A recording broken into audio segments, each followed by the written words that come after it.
Space में तो ना जाने कितने यहाँ पर प्लैनेट एस्ट्रॉइड्स घूमते रहते हैं, पर क्या हो जब कोई यहाँ पर एस्ट्रॉइड धरती से हमारी अर्थ से टकरा जाए। जी हाँ, उसके क्या इम्पैक्ट हो सकते हैं। इसी सिचुएशन में यहाँ पर नासा की एक डिस्कवरी आई है जिसमें ये कहा जा रहा है कि YR4 2032 में यहाँ पर अर्थ से जो है वो यहाँ पर टकराने वाला है। क्या होगा इससे? क्या यह हमारे लिए एक टेंशन का जो है मैटर है? क्या ये हमारे लिए सोचने का विषय है? समझेंगे हम आज की इस वीडियो में। नमस्कार साथियों, मैं सोनम पाठक स्वागत करती हूँ आपका चहल एकेडमी के इस प्लेटफॉर्म पे, जहां आज हम लोग बात करेंगे नासा की इस डिस्कवरी की जिसमें बताया जा रहा है कि YR4 ये क्या हो रहा है, ये यहाँ पर अर्थ से टकराने वाला है। ऑल्दो इसके टकराने के चांसेस जो है वो केवल 1% है। इट मीन्स कि देयर आर 99% चांस कि ये यहाँ ना टकराए, बट स्टिल अगर ये टकरा जाता है तो इसके क्या मायने होंगे। यहाँ पर अगर ये क्रैश करता है तो इसके हमें बड़े ह्यूज इम्पैक्ट देखने को मिल सकते हैं। कैसे? ऑल्दो वो भी बहुत रेयर है पर फिर भी देखने को मिल सकता है। और ये टेंशन का मैटर क्यों है? ये टेंशन का मैटर इसलिए है क्योंकि अगर हम अपना पास्ट देखें तो पास्ट में भी एस्ट्रॉइड्स कुछ टकराए हैं जिन्होंने यहाँ पर अर्थ पे एक बहुत बड़ी जो है यहाँ पर एक घटना के रूप में देखे गए हैं। जैसे कि यहाँ पर आपका 1908 में आपका जो तुंग्स्कुक है, रशिया के रूस के साइबेरिया में एक यहाँ पे एस्ट्रॉइड टकराया था। और आप लोगों को पता है कि साइबेरिया देखो वो वाला क्षेत्र है ना जहां पर क्या है, बड़ी आबादी नहीं है, दूर दूर तक बर्फ है, दूर दूर तक यहाँ पर कोई ज्यादा बस्तियां नहीं है, पर फिर भी वहां पर उसने एक भयंकर तबाही को अंजाम दिया था।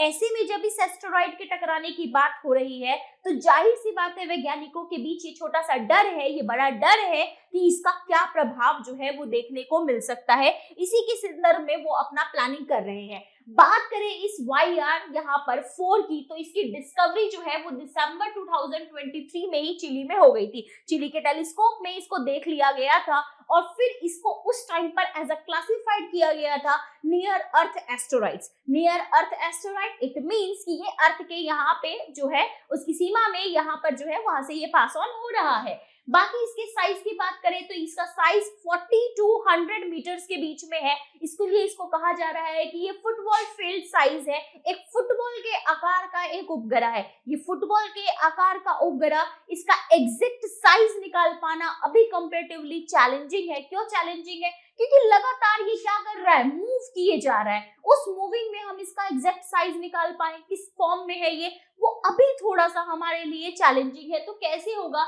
यहाँ पर दिसंबर 2023 की बात है, 25 दिसंबर 2023 की, जब ये अर्थ के बिल्कुल पास से ही गुजर रहा था। कितने पास से? लगभग 800 जो है 1000 किलोमीटर। ये उतना डिस्टेंस है जितना हम चांद को हम 2 बार में हम मेजरमेंट हम यहाँ से चांद के डिस्टेंस को कर सकते हैं।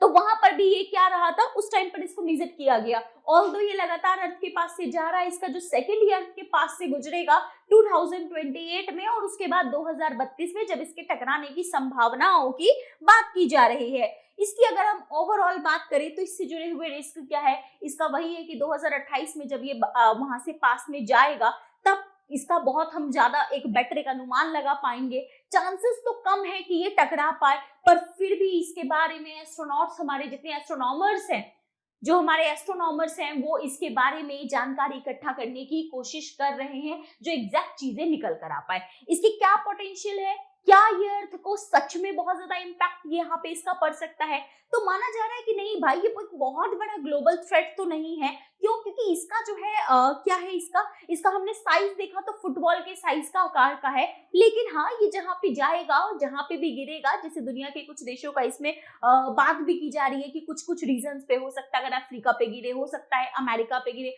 हो सकता है इंडिया के आसपास के कुछ रीजन को अफेक्ट करे, तो कुछ रीजन को अफेक्ट ये कर सकता है। लेकिन यहाँ पर ये इतना बड़ा नहीं है कि ये ऐसे अफेक्ट कर दे कि जैसे यहाँ पर पास्ट में कुछ जो पहले एस्टेरॉइड्स जब गिरे थे, माना जाता है कि ये जो हमारे डायनासोर्स है, डायनासोर्स जो भारत से विलुप्त हुए, उसके पीछे की भी एक घटना पता है क्या थी कि एस्टेरॉइड्स यहाँ पर आकर गिरे होंगे और सब बिल्कुल खत्म हो गया होगा। इतना बड़ा मास जो है वो यहाँ पर एक्सटिंक्शंस नहीं हो सकता है, बट स्टिल इसका कुछ यहाँ पर जो है सो सिग्निफिकेंट है। तो ये कैसे पता चलता है हमें कि कोई एस्टेरॉइड कितना अफेक्ट कर पाएगा?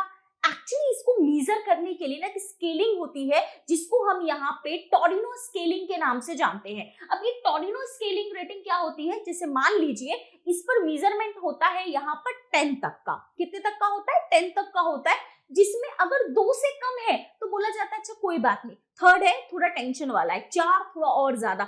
जैसे जैसे नंबर हम 10 की तरफ बढ़ते जाएंगे वैसे वैसे खतरा भी वैसे वैसे खतरा बढ़ता चला जाएगा।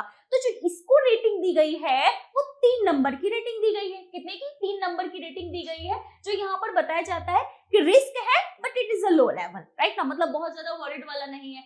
एनर्जी की बात करें, एनर्जी कैसे, एक एस्टेरॉइड है धरती पर आकर गिरा, एनर्जी भी तो रिलीज करेगा ना, कितनी एनर्जी रिलीज करेगा, तो इसके बारे में माना जा रहा है कि 8 to 10 जो है ये हमारा मेगाटन एनर्जी जो है वो हमारा रिलीज कर सकता है। अब यहाँ पर ये वाली चीज है कि ये थोड़ा सा इंपॉर्टेंट है, क्यों? क्योंकि ये जो हमारा चेलाबिंस्क मेटोर था उससे ज्यादा एनर्जी था। अब आप कहेंगे ये चेलाबिंस्क ये क्या था?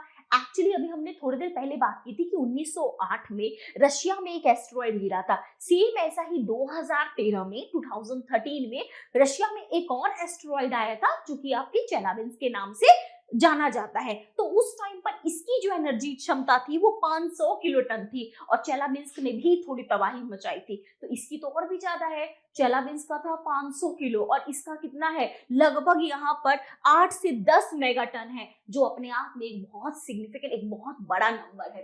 तो कंपैरिजन करें अगर हम इसका चेलाबिंस्क वाले मेटोर से, तो उसमें क्या था, उसने लगभग 1500 लोगों को इंजर्ड किया था और यहाँ पर थाउजेंड्स ऑफ जो बिल्डिंग्स हैं, ठीक है, यहाँ पर जो है लोग हैं, उन सबको भी यहाँ पर उसने भयंकर यहाँ पे तबाही मचाई थी। तो यहाँ पर क्या है, जबकि ये YR जो हमारा 4 है, जो कि YR4 जो है इसका तो कम से कम इसके आधे ही उसमें था, तो YR4 इस कंपेरेटिवली में एक बड़ी तबाही मचा सकता है। तो इसी के संदर्भ में ऑनगोइंग मॉनिटरिंग जो है वो चल रही है, बाकी ऑब्जर्वेशंस चलता रहेगा, जिससे जितने भी हमारे एस्ट्रोनॉमर्स हैं वो इसके बारे में एक सटीक, एक करेक्ट इंफॉर्मेशन एक निकाल सके।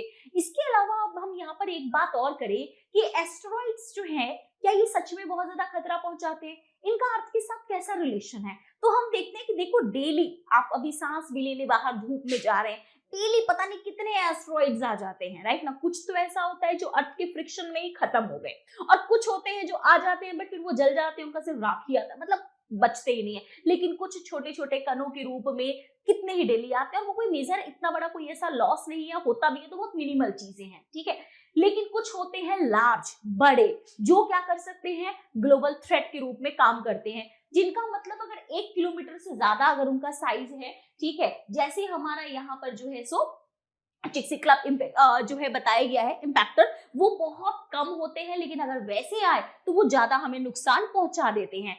ये बहुत कम आते हैं, मतलब 260 मिलियन सालों में कभी कोई एक बार आया, लेकिन वो अगर आता है तो पूरे विश्व को तबाही वो मचा सकता है। इसके अलावा कुछ आते हैं मीडियम साइज जो रीजनल थ्रेट, रीजनल मतलब मान लीजिए अफ्रीका के रीजन में आ गया, एशिया रीजन में आ गया, अमेरिका प्रांत में आ गया, ऑस्ट्रेलिया में आया, पैसिफिक में, रीजन स्पेसिफिक होते हैं ये। यहाँ पर स्मॉलर होते हैं बट कुछ वाइड एरियाज को ये कर सकते हैं, जैसे कि हमारा चेलाबिंस्क था जो 2013 में यहाँ पर आया था, ठीक है। तो अब यहाँ पर जो है सो तो स्पेस एजेंसीज क्या इसके लिए एफर्ट लगा रही है कि किसी तरीके से क्या किया जाए, ये जो एस्टेरॉइड्स आते हैं ये दुनिया को अफेक्ट न कर पाए, इसके लिए भी जो है वो प्रयास किए जा रहे हैं। लगातार एफेक्ट्स की, लगातार जो है यहाँ पे कुछ जो है मेजर्स लिए जा रहे हैं। वो क्या एफर्ट्स है? वो एफर्ट्स है जैसे कि यहाँ पर हम पहला बात करें प्लैनेटरी डिफेंस मैकेनिज्म। इसमें क्या होता है कि जो नासा है, नासा बाकी स्पेस एजेंसीज के साथ, जैसे ESA के साथ मिल गई जो यूरोपियन स्पेस एजेंसी है,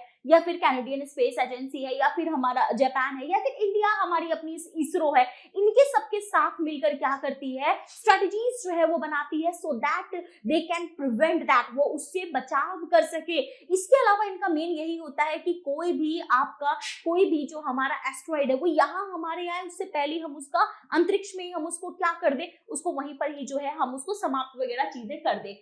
इसी तरीके से हमारा एक नासा का एक मिशन था डार्ट, क्या है, डबल एस्टेरॉइड रिडक्शन, ये जो है आपका डबल एस्टेरॉइड जो है आपका रिडायरेक्शन टेस्ट, ये क्या था डार्ट, ये जो आपका नासा का एक मिशन था, जिसमें क्या था कि यहाँ पर उन्होंने जो है वो आपका जो टाइमोफोर्स एस्ट्रॉइड था उसको यहाँ पर उन्होंने क्या किया था, उसके टुकड़े करने की, कोलिजन करने की, अंतरिक्ष में इसको करने का एक ट्राई किया था। तो नासा का डार्ट मिशन, आप इसको याद रखिएगा। आपको याद आ रहा होगा इंडिया ने भी कुछ इसी तरीके की टेस्टिंग की थी कि अंतरिक्ष में ही हम कैसे यहाँ पर जो है कैसे उस चीज को हम तोड़ सकते हैं। याद आया आपको? मिशन शक्ति कुछ इसी तरीके का ही प्रयास था। इसके अलावा और क्या मेजरमेंट्स किए जा सकते हैं, और मेजरमेंट्स हो सकते हैं जैसे कि हम उसको डिटेक्ट कर पाए, उनकी मॉनिटरिंग प्रॉपर होती रहे, इनका क्या यहाँ पर जो है सो किनेटिक इम्पैक्ट टेक्निक्स क्या इम्पैक्ट हो सकते हैं, उसको ही हम डार्ट मिशन के थ्रू ही या फिर इस तरीके के और मिशंस को हम लॉन्च कर सकते हैं।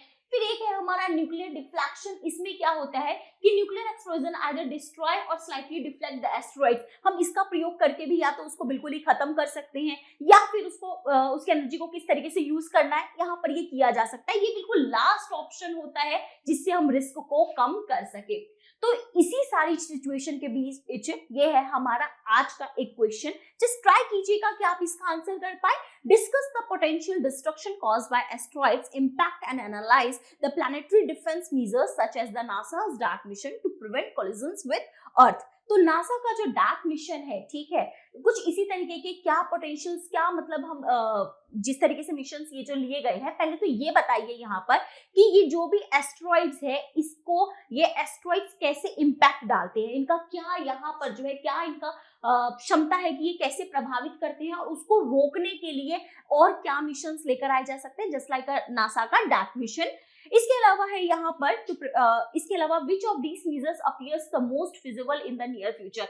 आगे आने वाले भविष्य में इनमें से कौन सा जो मेजर है वो ज्यादा हमें यहाँ पर थोड़ा हमारे लिए सुगम है, हमारे लिए थोड़ा इजी है। तो जस्ट ट्राई कि आप ये सारे वीडियो में आप ये सारे टॉपिक को समझ पाए होंगे। यहाँ के लिए फिलहाल इतना ही। आगे आने वाले इसी तरीके के टॉपिक्स के लिए बने रहें चैल अकेडमी के इस चैनल के साथ। सो यहाँ फिलहाल इतना ही। Thank you very much. जय हिंद।